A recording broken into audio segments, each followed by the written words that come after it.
September నెలలో పలు పండుగలతో పాటు రెండు ముఖ్యమైన ఖగోళ సంఘటనలు కూడా చోటు చేసుకోనున్నాయని శాస్త్రవేత్తలు వెల్లడించారు. ఒకే నెలలో చంద్రగ్రహణం, సూర్యగ్రహణం రెండూ ఏర్పడబోతున్నాయి.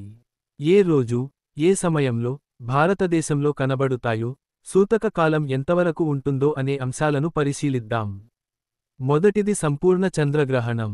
ఇది భాద్రపద మాసం శుక్లపక్ష పౌర్ణమి రోజున, అంటే సెప్టెంబర్ 7న రాత్రి ఉదయం 10:02 ప్రారంభమవుతుంది. సెప్టెంబర్ 8 తెల్లవారుజామున అర్ధరాత్రి 1:26 వరకు కొనసాగుతుంది. మొత్తం 3 గంటలు 28 నిమిషాల పాటు గ్రహణం కొనసాగుతుంది. రాత్రి ఉదయం 11:42 చంద్రుడు పూర్తిగా కనపడడు.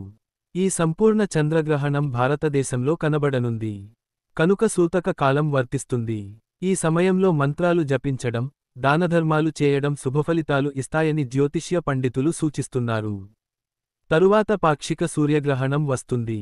ఇది సెప్టెంబర్ 21న రాత్రి ఉదయం 11:01 ప్రారంభమై, తెల్లవారుజాము 3:23 ముగుస్తుంది.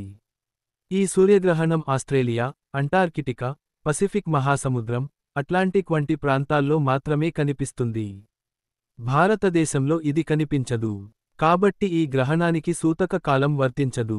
అయితే, జ్యోతిష్య పండితుల ప్రకారం పవిత్ర నదిలో స్నానం చేయడం లేదా గంగాజలంతో స్నానం చేయడం ద్వారా గ్రహణ దోషాలు తొలగుతాయని సూచిస్తున్నారు.